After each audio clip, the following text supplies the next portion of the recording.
welcome to the class from me. I've just popped down to give the talk. Normally I'm part of the team here, but for the last few months I've been something of an absentee. But at long last I have an opportunity to address the class this evening.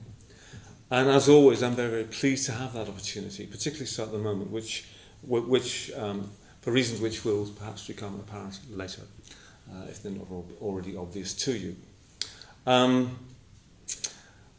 I've told a story before, which I want to start with this evening, because in a way I feel in a similar position this evening.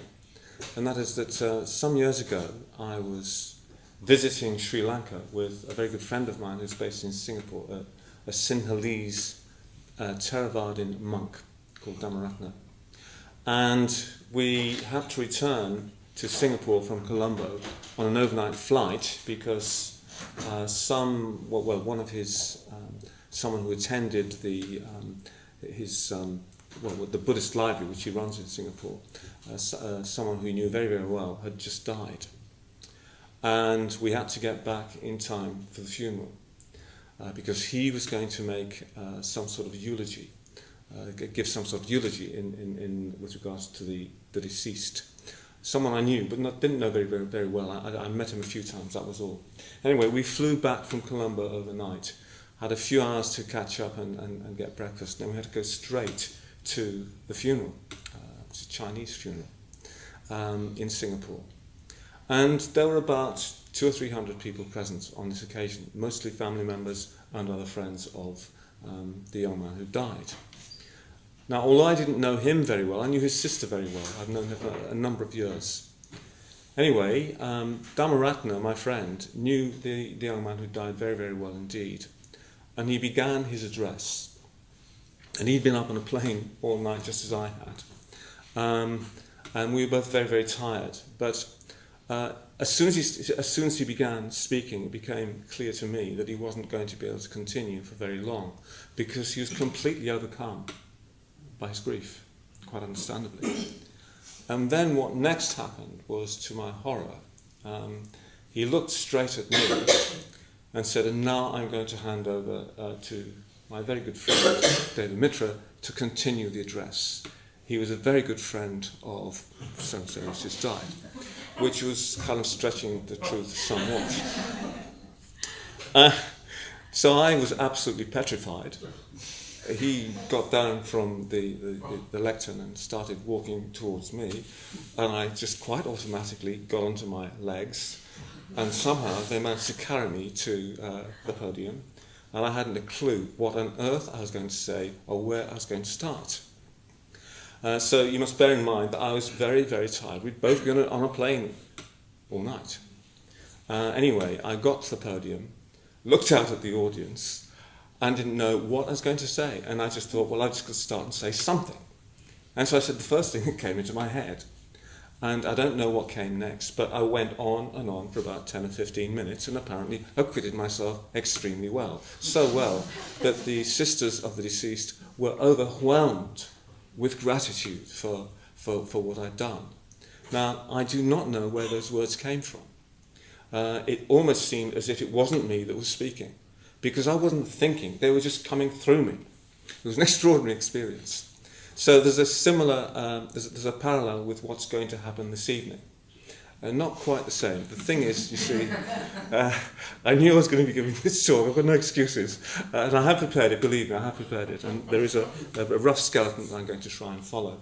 But there are slightly unusual circumstances, which are these. For the past week, I've slept very little. So I'm very, very tired, as I was on that occasion. Now, the reason I've not slept very much for the past week is that, as I know quite a few of you know, I'm currently undergoing chemotherapy. And chemotherapy totally exhausts you. But I suppose I could have ducked out and said, well, you know, I can't possibly give this talk this evening, but that's just not my style. There's nothing excites me so much as a new challenge. I hope that's going to work out okay for you. I can't guarantee the quality of this evening's teaching, but we'll just have to see where we go, and if necessary, you just have to start stimulating me with questions. However, fear not, I do have a starting point. More than that, I've got a path through. Whether or not I can really fill it out, we'll have to wait and see. That's in the lap of the gods. as it was on that occasion in Singapore. So it falls to me this evening to speak to you about one of the most famous episodes in the entire Vimalakirti Nirdesha. So if you've been coming to these classes over the last few weeks, you'll understand that we're presenting material from this traditional Mahayana scripture in these classes. So this evening we come on to the 5th chapter. And this chapter contains the most famous episode in the whole scripture. It's concerned with the meeting of the great archetypal bodhisattva Manjushri and Vimalakirti, the Sikh elder of Vaishali. Now you may think there's some sort of coincidence in the fact that I'm speaking about this evening. I mean, there may or may not be. I don't know. It was just a topic that I was landed with very happily. Actually, I don't mean that in any pejorative sort of sense. But Manjushri goes to Vimalakirti to inquire about his sickness, as others have done before him earlier in the text. But Manjushri, unlike those who've gone before him, is Vimalakirti's equal. Manjushri is the very embodiment of transcendental wisdom. He is an archetypal figure. He's a mythic figure, if you like. He's represented in Buddhist art as a beautiful 16-year-old youth. By way of contrast with Vimalakirti, who is a sick old man, supposedly a historical figure. But I'm not sure whether that's actually verifiable. I'm not sure whether there really was a Vimalakirti as appears in this particular text. But anyway, this is what's in the context of this particular chapter. Vimalakirti represents. He represents a historical figure coming into contact with a mythic figure, sort of thing that happens in the Mahayana Sutras. So Manjushri is not a historical figure. Vimalakirti supposedly is. Now, in expounding this particular chapter, Bhante Sangharakshita, in this book, which is entitled The Inconceivable Emancipation, which explores the material in the sutra, the title he gives for this particular episode is History versus Myth in Man's Quest for Meaning. So in terms of the two figures that are going to have this discourse, or this dialogue, I should say, Manjushri represents myth. Vimalakirti represents history. Manjushri is young. He's eternally young. Vimalakirti is old and he's sick. Manjushri is the embodiment of wisdom. Vimalakirti also is the embodiment of wisdom. Manjushri is the mythic representation or figure of sort of symbolizing that wisdom. Vimalakirti is that wisdom manifest in time. And of course he's affected by time. He's old and he's sick. Anyway, Manjushri leaves to go and put his great question to Vimalakirti. And he leaves with a great entourage of bodhisattvas, arahants, and hundreds of thousands of gods and goddesses. They're all heading down the road to Vimalakirti's house. Where are they all going to go? Well, that's not a problem because Vimalakirti knows they're coming. And he's gifted with magical powers. And he makes his house disappear. He makes all the contents of his house disappear, except one thing, which is the couch upon which he lies, his sickbed, if you like. So as this great entourage, this great gathering approaches Vimalakirti, all they see is Vimalakirti lying sick on his couch, suspended in midair. This is a Mahayana text for you. So then Manjushri pays his respects to Vimalakirti and asks him about his sickness. And Vimalakirti responds in the following fashion. He says, my sickness comes from ignorance and the thirst for existence, and it will last as long as do the sicknesses of all living beings.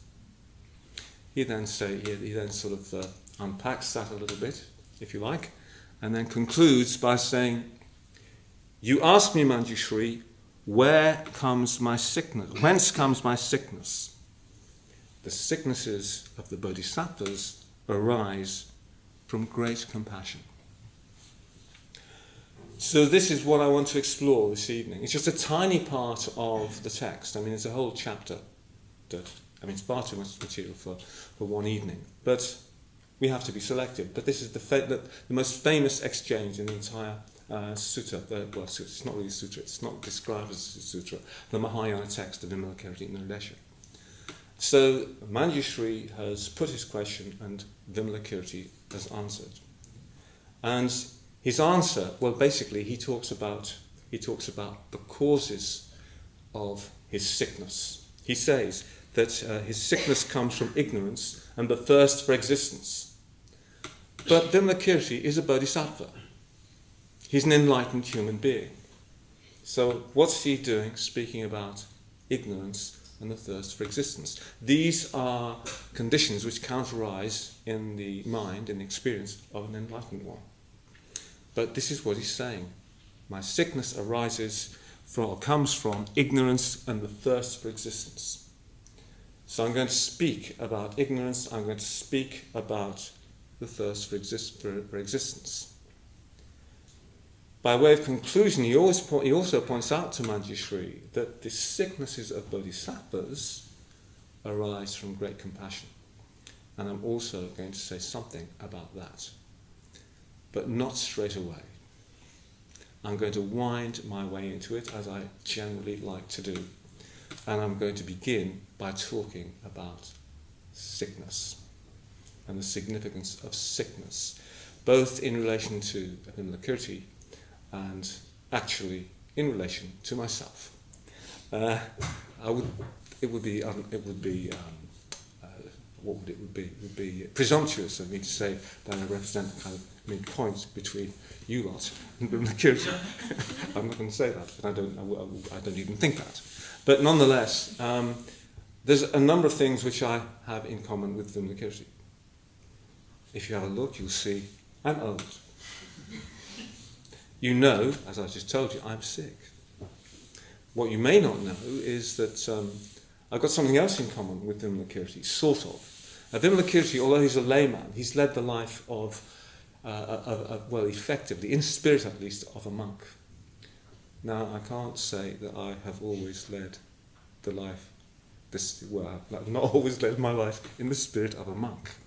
Not by any means. But nonetheless, I think there's something, I've said this before, I think there's something a little bit monkish about me. I've led a single life for, all my life. I'm nearly 70 and I'm still single.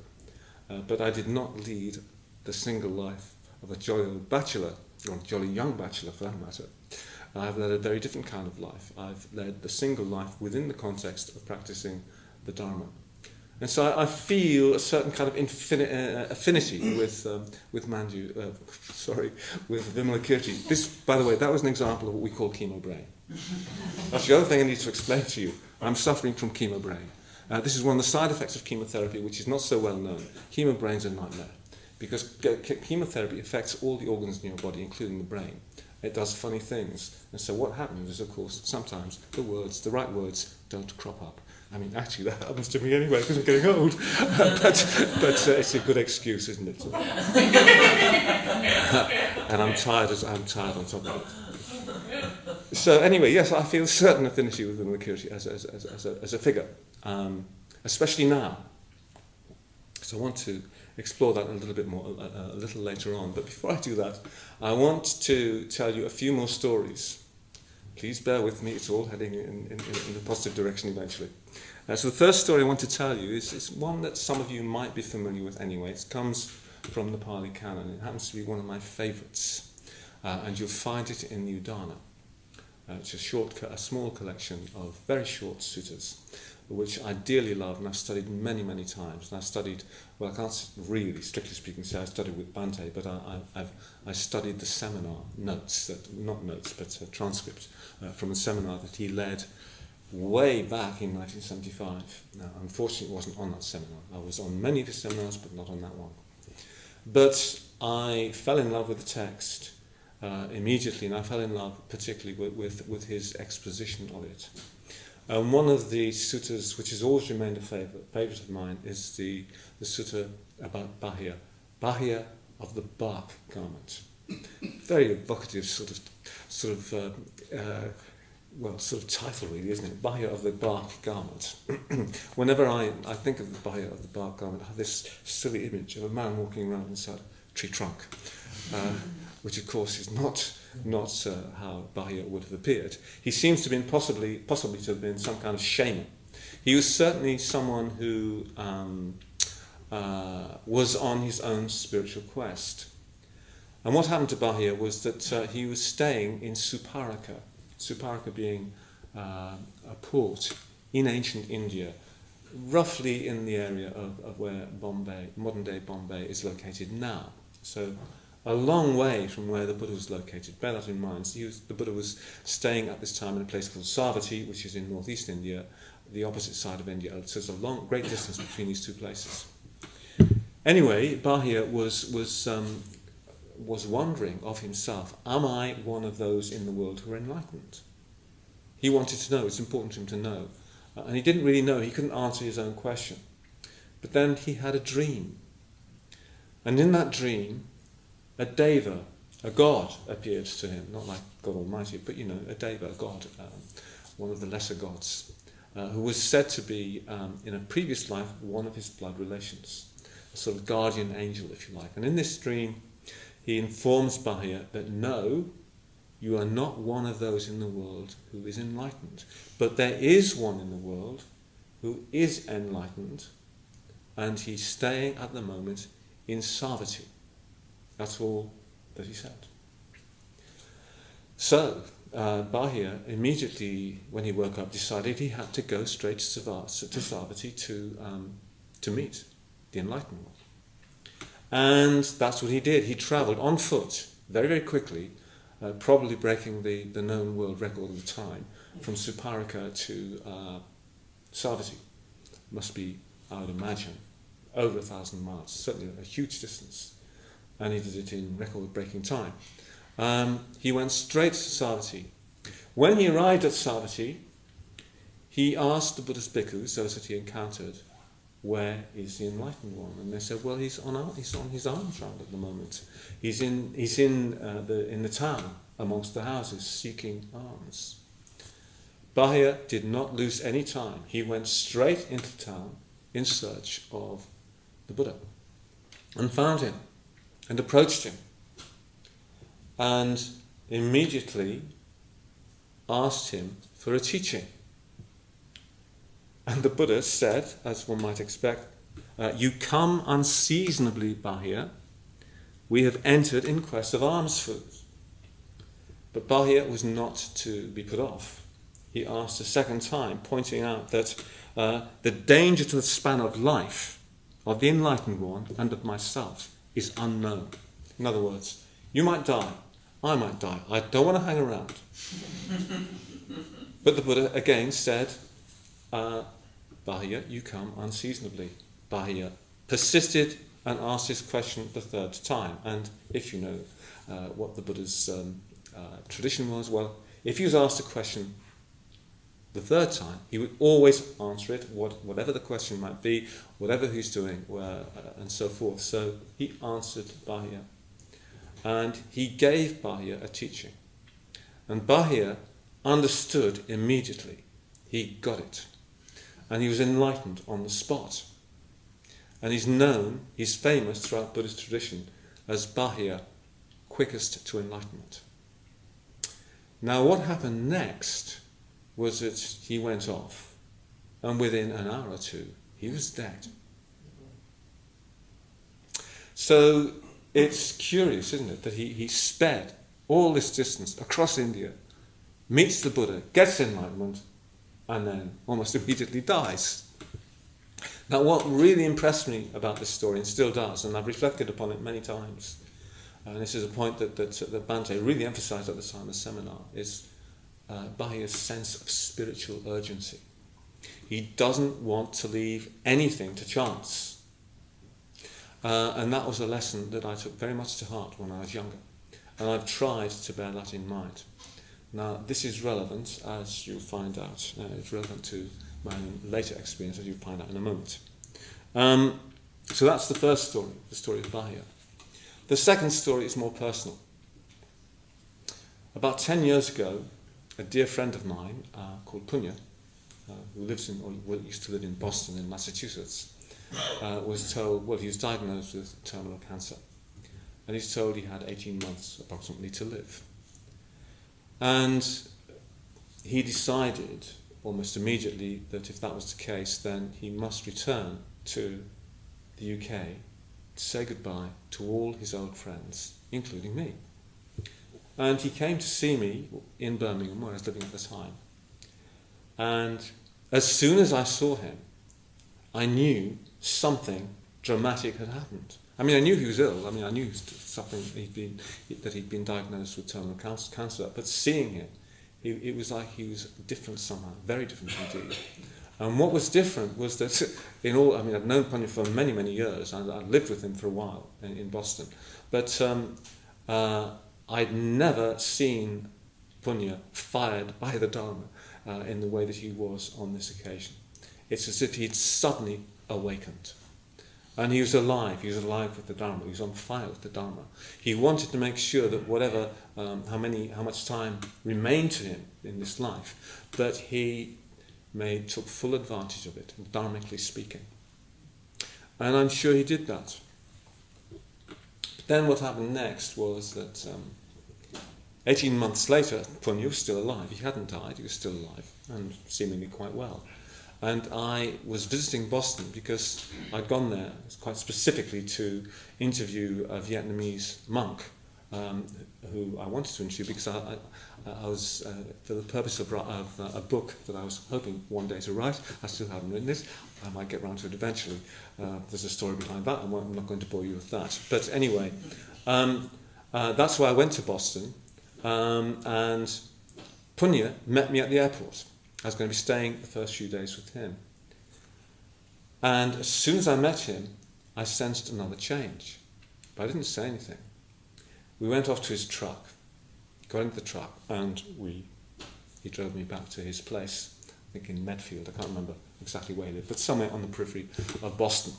Anyway, as we were leaving the airport, we left. I mean, I was just looking at him, I remember, as he was driving along. We weren't talking. And I didn't know what to say to him, but in the end I had to break the silence. I just looked at him and said, "What happened?" And he just laughed and then sighed and said, "I adjusted. I became habituated. I forgot." 7 months later, he died. Before he died, he remembered again. But that really Punya's experience really impressed me very, very deeply. Why had that happened? How could such a thing happen? Now, as you know, I too am sick. I too have cancer. At the moment, as far as I know, it's not terminal. Hopefully it won't be terminal. I'm being treated for a cure, not for palliative treatment. Hopefully I'll be cured, but there's no guarantee of that with these things. But when I was first diagnosed about 6 months ago, I felt on fire.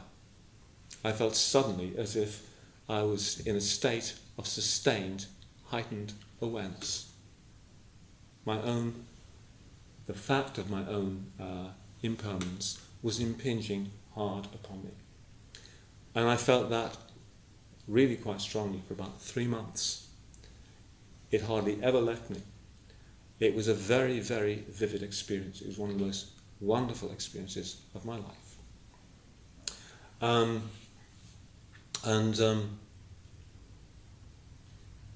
What happened next was that I started chemotherapy. And, well, okay. I mean, there was a shift. Of course, chemotherapy is a pretty rigorous form of treatment. It's quite brutal, actually.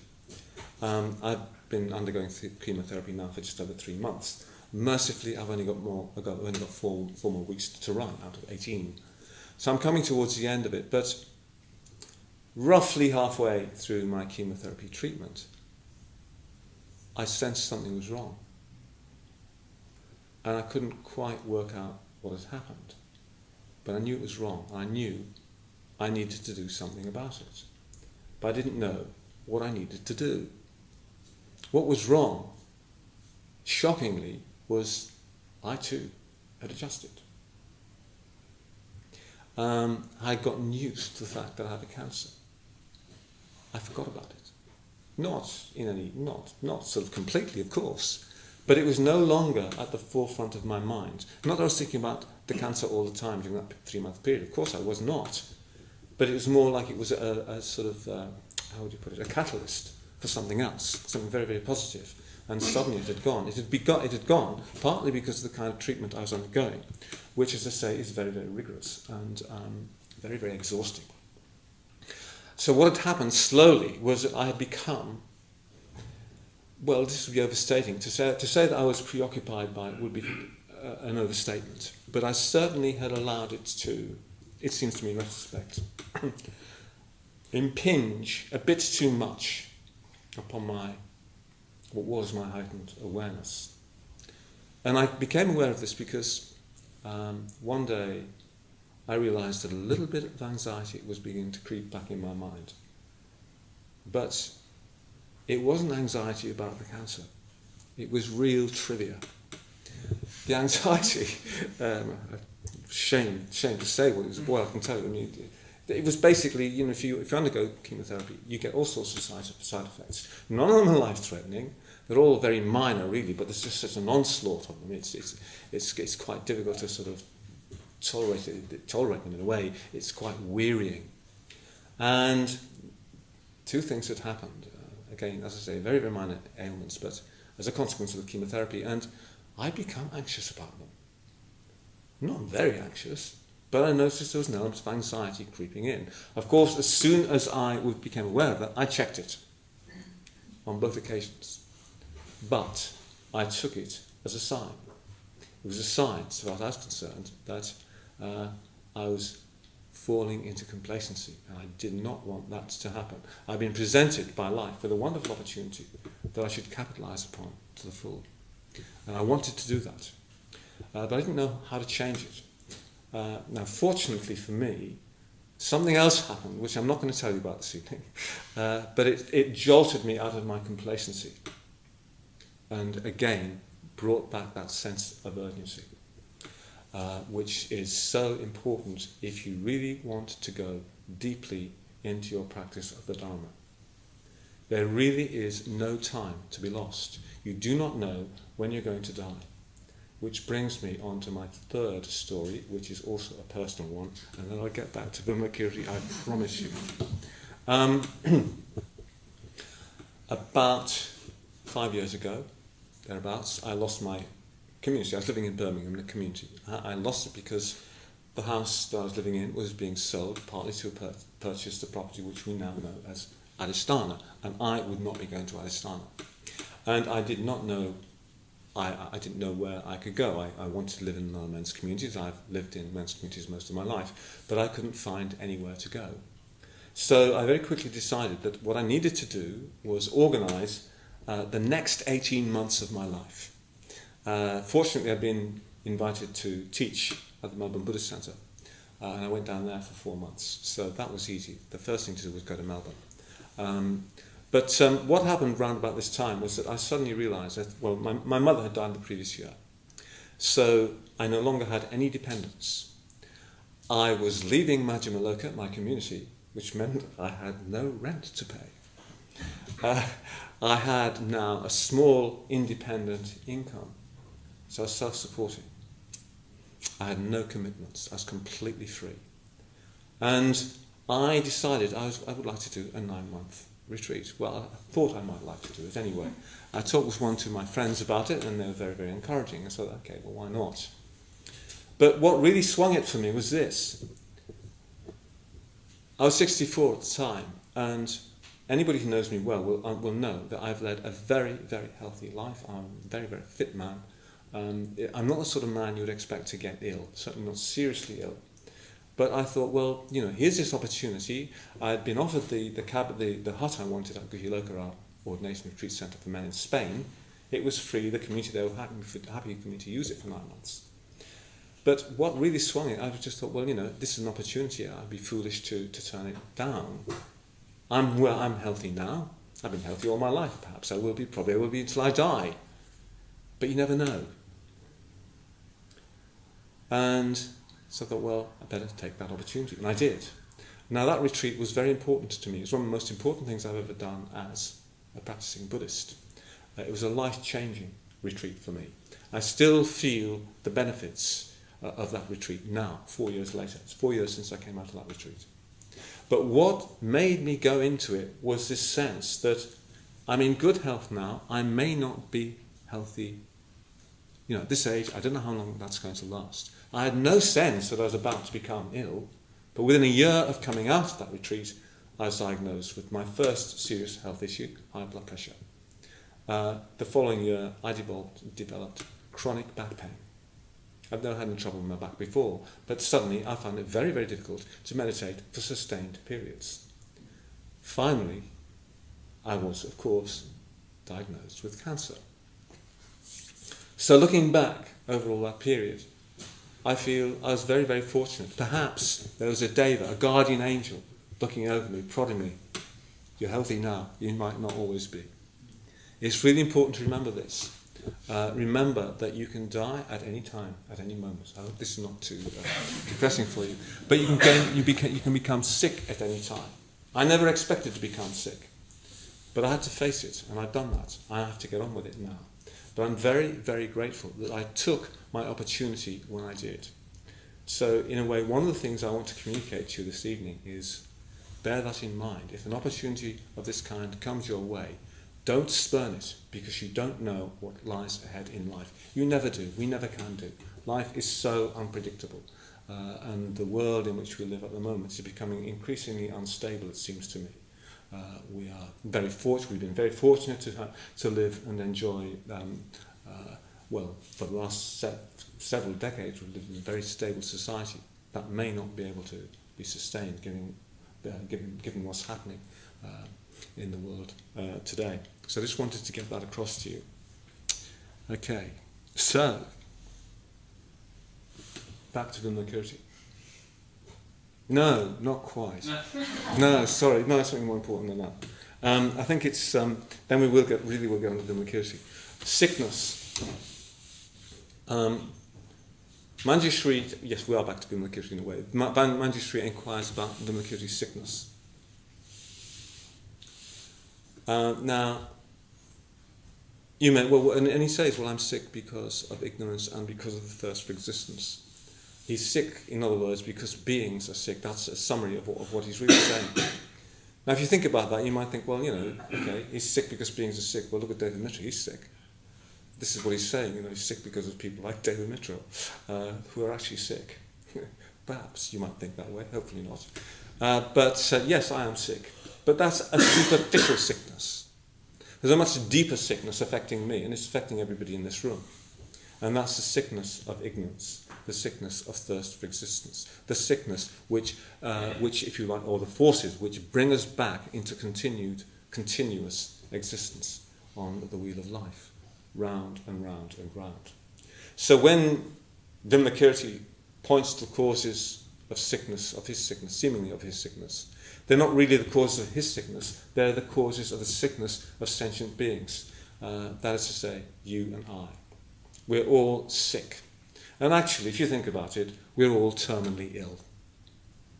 Life is a terminal illness, in case you hadn't noticed. It always ends in death. So we've got good reason to take note of what the Dharma teaches, of what the Buddha, in fact, drew our attention to. What sparked his own spiritual quest. He came in contact, in a vivid way, when he was a very young man, with sickness, old age and death. It's very, very easy to forget those things. I forgot them. I forgot them. Punni forgot them, even when we were seriously sick. So if we can forget that easily, how much more easily is it for you to forget that this is where life inevitably, ultimately leads? Yes, as I said, I don't want to depress you. We must come on to something a little bit more positive. Anyway, so yes, he gives these two reasons for his sickness. I was going to say quite a bit about that, but I think maybe I'll leave that to questions if you want to. We can explore those later if you want to. But I want to move on and just say a little bit about his final answer. He says that the sickness of Bodhisattva, where is it? You ask me, Manjushri, whence comes my sickness? The sicknesses of the Bodhisattvas arise from great compassion.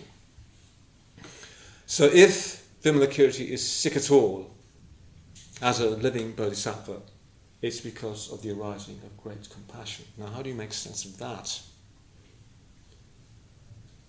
Well, the Bodhisattva is one who gains or attempts to gain enlightenment for the benefit of all sentient beings. So why would anybody want to do that? Well, it implies a great sympathy and empathy, even solidarity with sentient beings.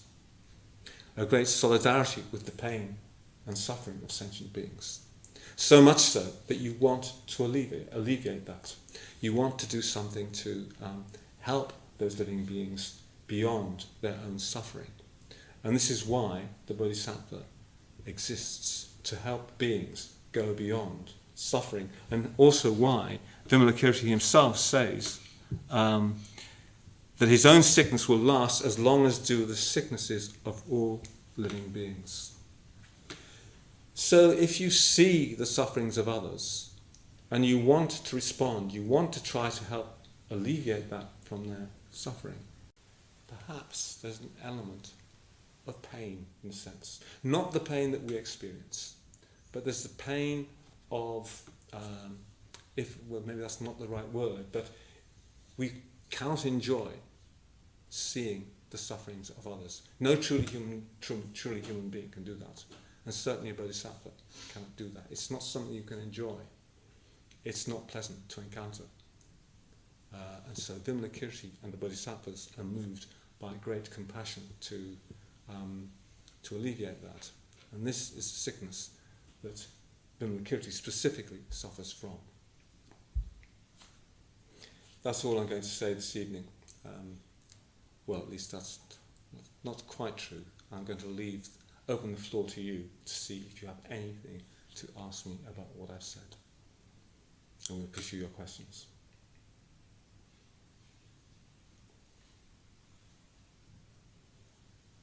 Devamitra, why is the idea of compassion fatigue, which was... Sorry, compassion fatigue. Compassion fatigue? Have you ever heard of that? No, I haven't. It's a term that was around a lot in the charity world in the 90s and noughties, because they felt that people were having, a hard time and couldn't go on giving, and so on and so forth. So maybe you can understand that in a sort of mundane sense, that they came up against this. So the clever ones thought the world or the people who would donate to us have got compassion fatigue. Mm. So they're not giving as they did do in the 80s, let's say. So if you understand what they were thinking, why is that really not a dharmic way of looking at compassion at all? Well, first of all, I've not come across this concept before. Right, but you understand the terminology in relation to... Well, it sounds to me like people have, perhaps, I don't know, perhaps the economic climate had changed, people tightened their belts, they were less willing to give, they were less willing to be generous. That's how it strikes me. That was the mundane thing, and people sort of tried to think of cleverer ways to persuade people to be generous, if you like. Right. I was working in the charity sector at the time. Oh, I see. So you I didn't buy into it at all. No. Well, as I say, I've not encountered this idea before. Okay. But the idea of fatigue, of any kind of positive emotion, strikes me as absurd because, really what you're talking about is generosity. And my own experience of generosity is that the more you give, the more you have to give in a way. It certainly isn't something which drains your energy, which the term fatigue would suggest. And it would also suggest to me a lack of real concern or empathy. But again, I don't know the context in which this arose. I can't really comment. I've seen a paper on it. Sorry? I've seen a paper on it in my work in palliative medicine for nurses who are looking after sick, people sick and dying all the time. And they do studies on how long people can do that with a sort of effective level of compassion or something. Yeah. Yeah. Well, I suppose it can be very difficult looking after people who are seriously ill, because I've seen this myself in the hospital I go to, because a lot of people find their treatments difficult. There's all sorts of problems arise with it, like it's delayed, for example, and they get very impatient.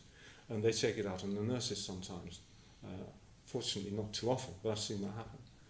It happened in quite an extreme way the last time I was in hospital. And I know that the nurses found it extremely difficult, and I can understand that. So if you're subjected to that sort of treatment, obviously you're going to get pretty fed up with it eventually. Is that the sort of thing you mean? I think so, Yeah. And that's quite understandable, but that's why it's important to develop a more robust positive emotion than just a sort of natural positivity that people who might be drawn to that sort of profession that you might expect to have. I mean, the people I meet at Advanced Hospital, all the nurses that I've encountered have struck me as being very, very positive people. I can understand that there may be a limit to their resources. That's why we need ourselves, all of us, to develop and strengthen our positive emotions. That's why we have the Metta-Bhavana practice. Maybe we should do courses at Barts and other places for the nurses that work there. Help them to overcome their compassion fatigue, if that's what it's to be called.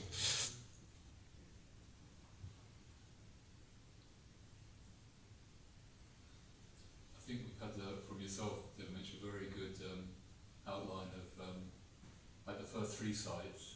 It's quite deep. Of course, also there's a fourth site, isn't there? Which is the wandering mendicant. That the Buddha showed the way to the end of suffering. That's right. Yeah, thank you for bringing that up. I knew there's something I left out.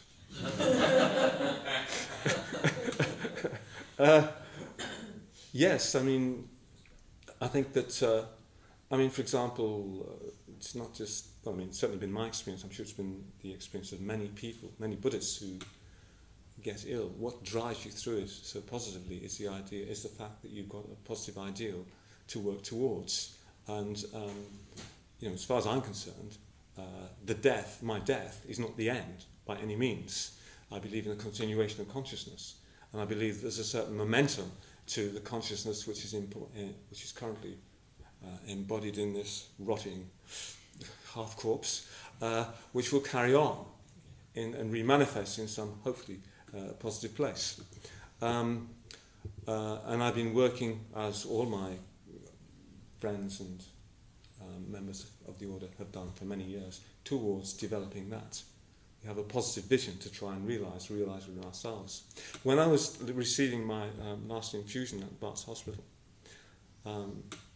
the difficult patient, I've encountered him a few times. It's a great shame because he's actually fundamentally a very good man, a bit older than me, he's about 77, and he's a natural comedian.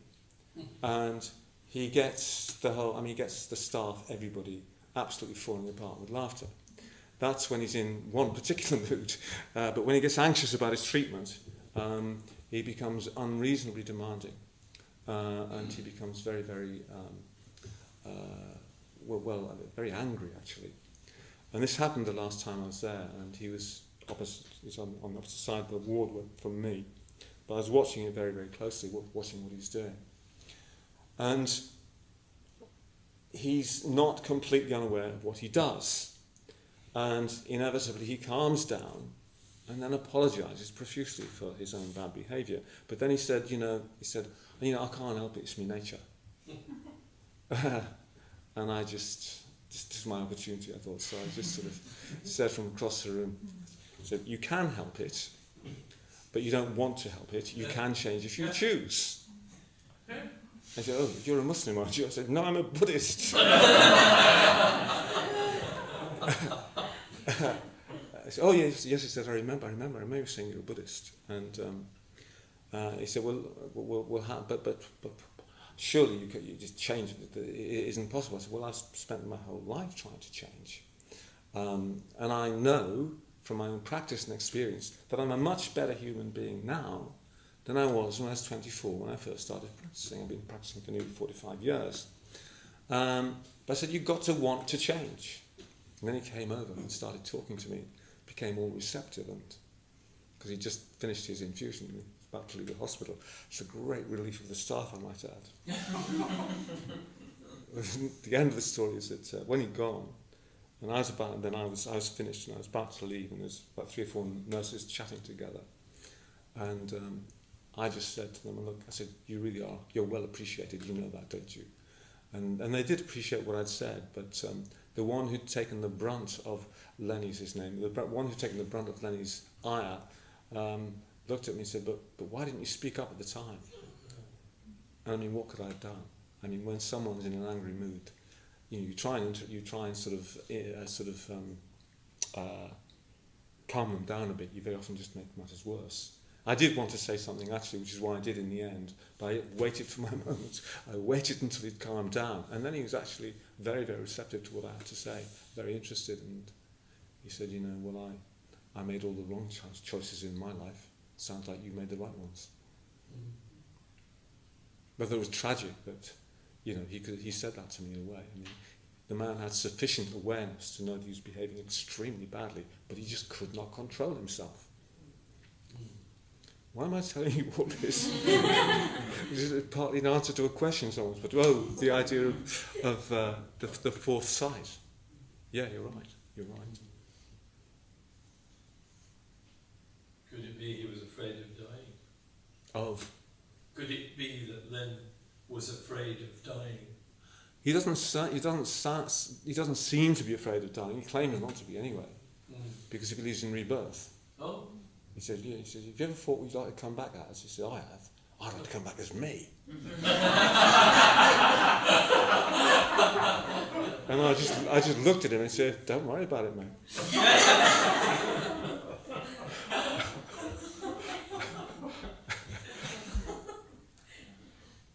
That's the kind of character he is, typical East-Ender. Old East-Ender, old style East-Ender. Interesting when you said, Devamitra, that even you could be terminally ill or very, very ill, and even in the midst of that, forget. Yeah, well, that's what happened. Yeah, that's what happened to Punya. I mean, I was shocked when he told me. I sort of sensed it as soon as I saw him the second time when I was in Boston. He just chuckled about it.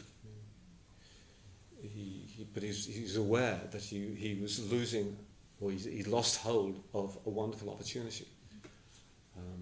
But when his health took a serious downturn a few months later, he did remember then.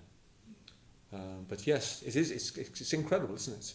But I think that serves as a useful sort of reflection in itself, because we're all of us in that situation. We don't know when we're going to get sick. We don't know when we're going to die. It's easy to forget, especially when you're young. Why should you even want to remember? I didn't when I was young. You've got the whole of your life ahead of you. But Siddhartha, the young Siddhartha who became the Buddha, did take note and acted. So if you're serious about the Dharma, it's worth reflecting on that. It's easy to forget these things. So easy. Sounds incredible, but it is. So the next point is, what hope do we have if you're not not so clearly in your face? Where you think you're young and it's years away. Well, you have to make the most of your life. Do the best with your life that you can. I mean, like Lenny's comment to me, I made all the wrong decisions. Well, make the right decisions. Decide that you want to become a better human being. We all can. We all have that capacity. That's why the Buddha taught. That's why the Buddha taught Bahia. He could see that he was a receptive human being. He gave Bahia the teaching that he needed. But Bahia wanted to change. You have got to want to change. I wanted to change. I was desperate when I was 24. Because my life was, I was thoroughly miserable. In a way, for reasons I could not understand. I had everything I thought I always wanted. And it was making me miserable. Well, at least I wasn't happy. The more successful I became with my career, the more miserable I seemed to become. And I had a kind of career which many people would be envious of. I was an actor. and I was doing well. And I had a very beautiful girlfriend, but I fell out of love with her, all that sort of thing. And my world came crashing down, and it was a wake-up call. I knew I had to change something. I didn't know how, I didn't know what it was I needed to change until I encountered the Dharma, which fortunately I had sufficient good sense to seek out. So you've got that choice too. Ask yourselves about your own lives. Are you satisfied? Are you happy? If not, why not? Do you need to change? If you need to change, do you want to change? You have that opportunity. Actually, all of us have that opportunity every moment of our lives. We've always got that choice. And we try to make that opportunity available to you.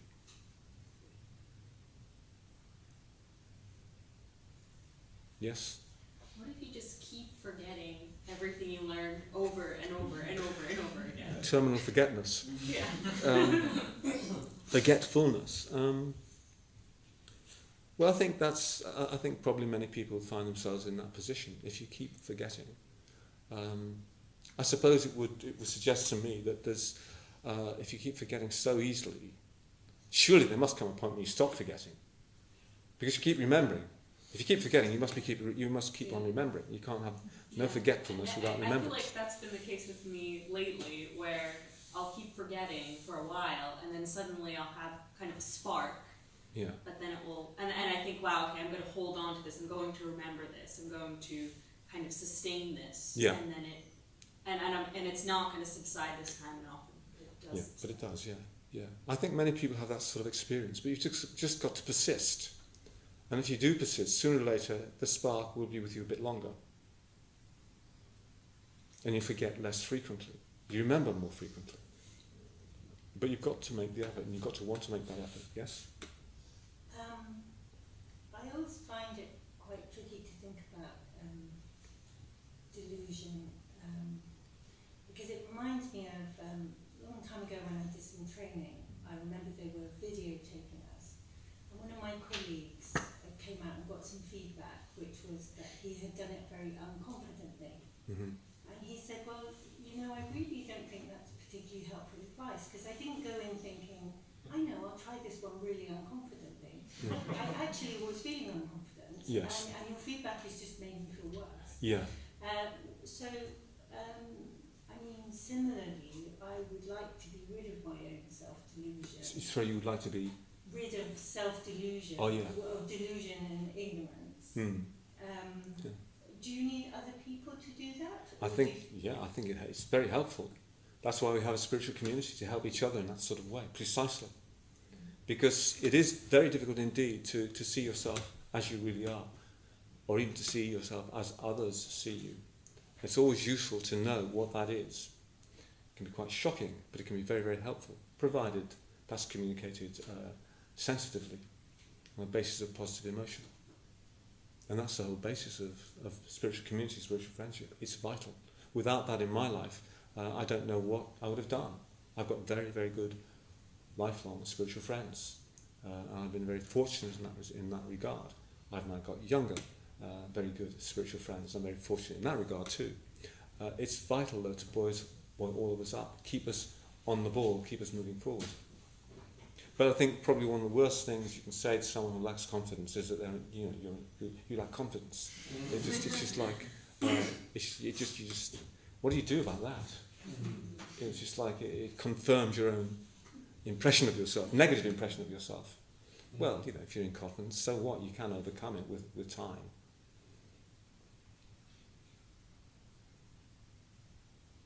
Devamitra. Yeah. It seemed that people said, well, the idea is that it's difficult to change, as it were. Yeah. Here I am, how to change. Would you like to say anything about the way Triratna at least helps us set up the conditions which make change more accessible? Because it seems that one thing you can do is change your conditions to begin to, as it were, set up those conditions which then invite or encourage or support change. But if the conditions are really negative or unhelpful, then surely it's then really a very uphill task.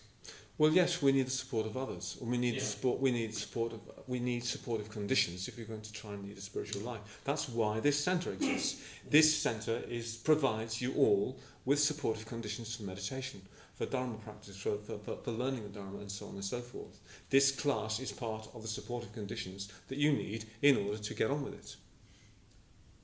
And not just this. About lifestyle, for example. Well, I mean, if you're serious about, well, of course, if you're serious about practicing the Dharma, you will ask yourself about your lifestyle. Is it helping my ultimate goal?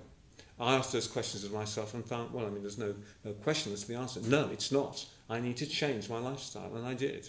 Not everybody's willing to do that, or maybe not everyone's willing to do it so drastically as I did. Maybe that doesn't matter, but you need to start thinking in terms of changing your lifestyle if you see that it's not helping you. Otherwise, I mean, why would you continue with a lifestyle which is only making you miserable? Doesn't make sense. Find a way of living that makes you happier. That's what I tried to do. I've seen many other people successfully do the same. But yes, changing lifestyle is something you may seriously need to consider. Probably most of us do to some degree. But there are lifestyles which are more supportive to the practice of the Dharma, and which will therefore help you to become a better human being and a happier human being. You've just got to find out what they are for you. Going on retreat, of course, is a very, very good way to find out. It gives you a real taste for what's possible. That's the first step, I would say, for most people. Because, in a way, you're changing your lifestyle for the duration of that retreat, whether it's just a weekend, or a week, or 2 weeks, or however long it is. It's a change of lifestyle. A positive change for most people. Well, for everyone, I should think. And we have many, many retreats just tailor-made for all of you. Book on them now. Board members included.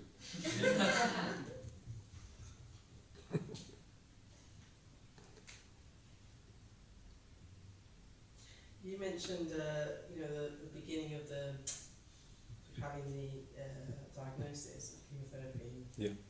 Feeling very, it was an opportunity for you and to engage differently, more wholeheartedly, I imagine, in your life. How are you now? How are you now with it? What the point I was making was that when I knew there was something seriously wrong, potentially life-threatening, it just lifted me. I don't know why. You would think, wouldn't you, that it'd plunge you into depression. It didn't have that effect upon me. It just galvanised me. It made me just intensely aware of impermanence, and that perhaps I didn't have much longer to do what I needed to do. I better get on with it. And it heightened my sense of beauty, as well as my awareness of impermanence, not just my own impermanence, but the impermanence of existence. It impinged upon me very, very strongly in a number of different ways. By the way, I've written about this to some extent in the on the LBC blog, if you want to have a look. An article called Can Cancer Dancer. That's me.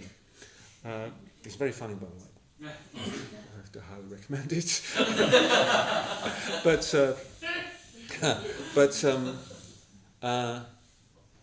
That was the initial impact, but switching into chemotherapy was a different matter, because it was up until that point, you see, I didn't experience any pain from the cancer. I still haven't actually. It hasn't affected me like that. So the cancer, all I knew it was there. It wasn't sort of lowering the quality of my life.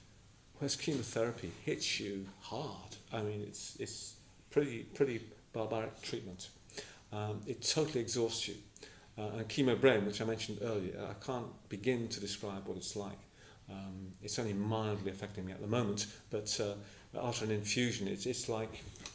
It's kind of like a total and utter mental exhaustion, but it's worse than that. It's almost like you're sort of trapped in this kind of mechanism which you're trying to operate, and it's very uncooperative and ungovernable.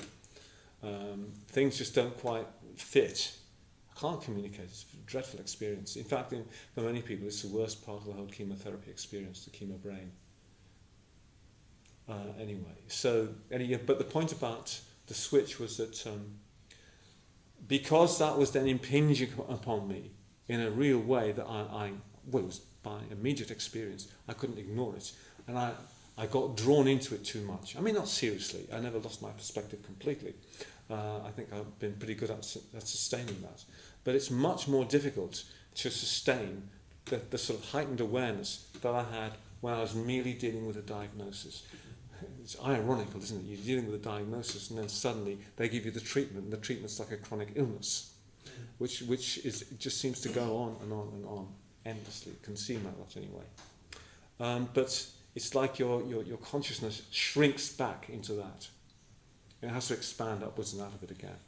And that's what I try to do. And sometimes things jolt you out of it. One of the things that jolted me out of it recently was one of the most beautiful films I've ever seen in the whole course of my life. It's called Ida. I don't know if any of you have seen it. It's by Paweł Pawelewski, can't remember how his name's pronounced. Polish director who's based in England actually. And it's a deeply, deeply moving film about a young woman who is, she's a novice nun in the Catholic tradition. And suddenly her past becomes revealed to her in the course of the film. But what really is inspiring about this film is the ending, which I'm not going to give away. It's certainly not a Hollywood ending. It's in a way it's a kind of ambiguous ending, but I think it's pretty clear where she's headed, and she's headed in the right direction. I would say, even though it's set within a Christian context, with Jewish complications, let's put it that way, as far as I'm concerned, it's a thoroughly Buddhist film, and I'd highly recommend it to all of you. So seeing that film had a huge impact on me, partly because of the stark beauty of the way it was made, and it was played too, and directed. And a sort of sense of almost transcendent beauty, which touched me, which put me back into contact with what I knew I needed to be back in contact with. Easily lost though.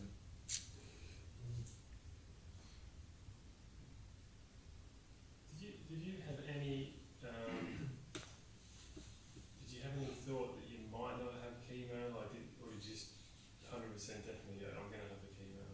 Well, one of my friends refused chemo, and she died 3 years later. She accepted radiotherapy because she just wasn't prepared to face chemotherapy. I mean, some people do turn it down. Some people start and stop.